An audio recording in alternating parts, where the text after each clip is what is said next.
Hello friends, very warm welcome to my business laws channel. I hope you must have understood the earlier two lectures to this chapter 3 consideration. In the very first lecture, I had discussed the meaning of the term consideration and legal rules as to valid consideration. In the second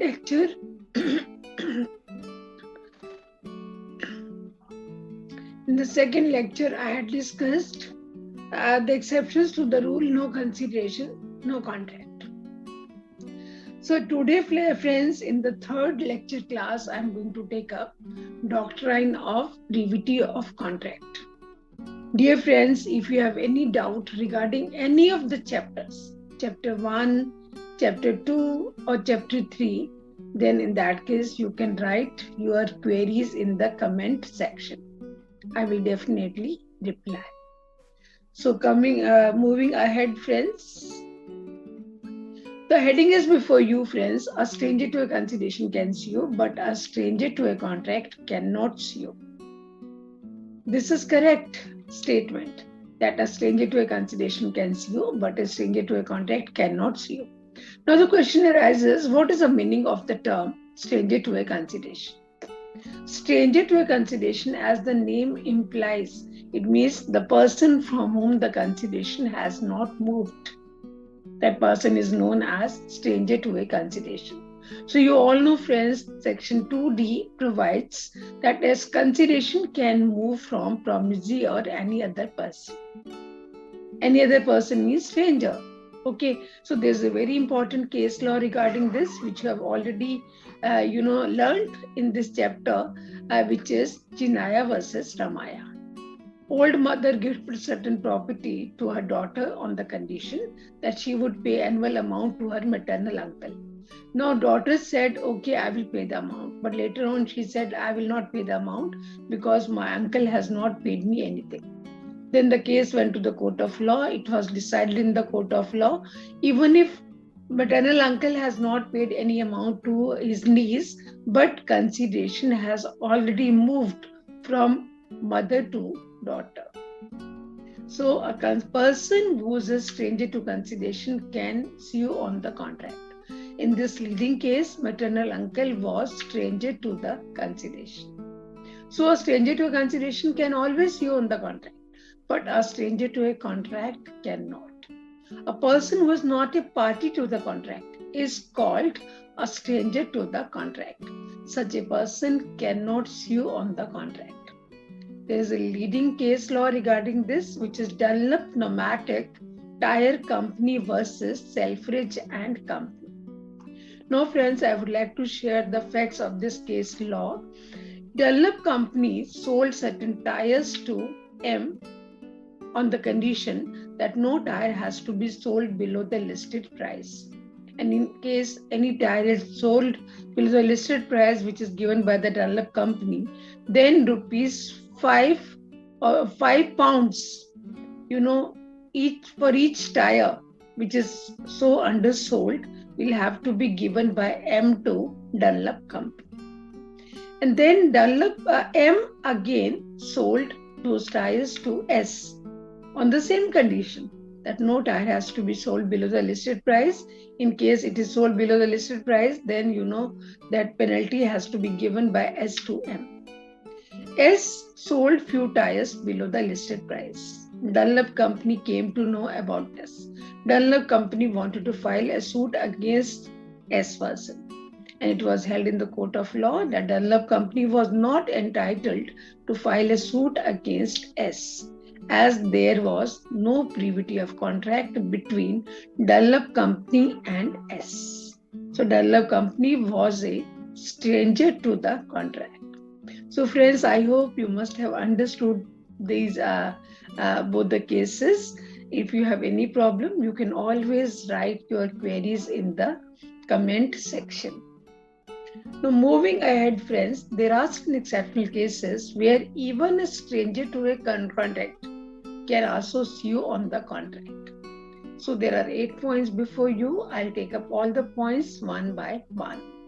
The very first one is beneficiary in case of trust. When the trust is created, then beneficiary in case of trust can always sue on the contract. The example I would like to take up: X transfers his property in a trust with Y, that after his death, the property will be given to the blind students of his locality. After X's death, trustee Y refuses to give the property to the blind children. Now, blind children are the beneficiary in this case. So, in that case, blind students can sue on the trustee Y, as they are the beneficiary in this case. So, friends, beneficiary in case of trust can always sue on the contract even if he was not a party. Second point is marriage settlement of minor. The marriage settlement of minor. In this case, there is a very important case law, which is Rose Fernandez versus Joseph Conclaves. Now, in this case, Rose's father entered into a contract with Joseph that he will marry Rose when she comes to the age, that is, when she becomes mature. Subsequently, Joseph refuses to marry. Held after attaining the age, the majority, the Rose can sue Joseph for damages of the breach of the contract and plea that she is not a party to the contract will be overruled. So in this case also, she is not a party. So this will not do that, even if she was a stranger, but she could sue on the contract. The third point is family settlements.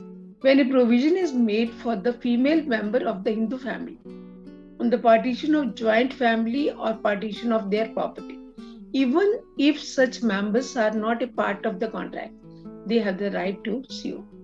I would like to explain this point with the help of examples. Say there are two brothers. They have taken certain FDR and they have decided that, the interest which they get on the FDR, this money they will spend in order to maintain their mother or sister who is staying with them. So friends, if the money is not spent on the maintenance of the mother, then mother is not a party, because the agreement took place between two brothers.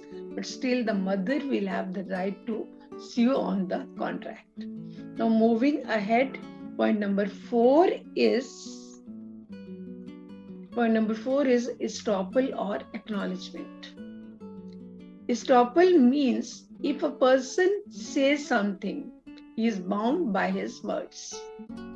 The example is X receives some money from Y to be paid over to Z. Acknowledges the same to Z.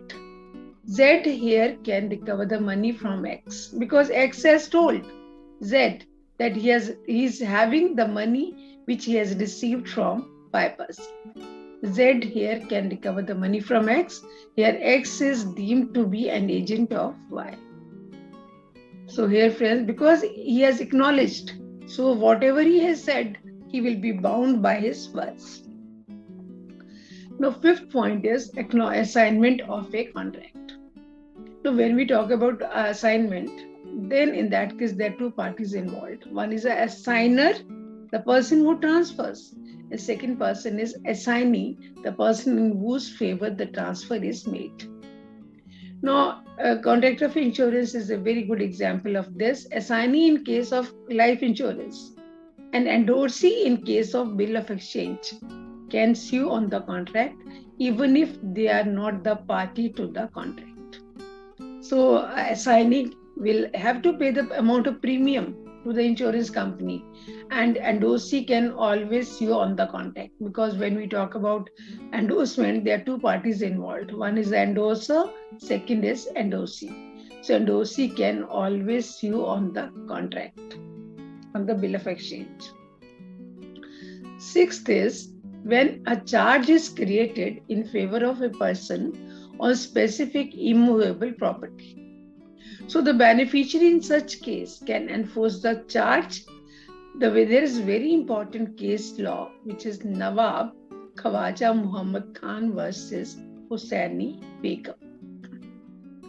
Now, the meaning of creation of charge is creating liability, on the immovable property. Here the agreement took place between two fathers, father of the boy and the father of the girl. The father of the boy said that I will pay pin money to my would-be daughter-in-law, Hussaini Begum, in the form of pin money. So the charge was created on specific immovable property in favor of Hussaini Begum. And later on, Hussaini Begum had the right to file a suit, even if she was not a party, because the agreement took place between two fathers. But she had the right to sue on the contract. So, friends, it's very clear when a charge is created in favor of a person on specific immovable property, that person is not a party, but that person will have the right to sue on the contract. Point number 7. As per section 185, when the contract of agency is created, then in that case, there are three parties involved. One is the principal, second is the agent, third is the third parties. The agent contracts on behalf of the principal with the third parties. But principal has the right to enforce the contract given that it was within the express or implied authority of the agent. So friends, authority can be of two types. One is express, verbal or written, and implied is always inferred from the circumstances. It is always inferred from the conduct of the parties. So whatever is within the express or implied authority of the agent, principal has the right to enforce the contract. Now coming to the last point, which is covenants running with the land. If a person who purchases land with notice that the owner of the land is bound due to certain obligations created by an agreement, he shall be bound by them, although he was not a party to the original covenants. Covenants means conditions. We all know, friends, when the property is sold, property is subject to certain liability. Certain liability has to be discharged, like water tax or electricity charges. Now the buyer cannot say that originally I was not a party. So if the liability has not been discharged, then that liability will be discharged by the buyer.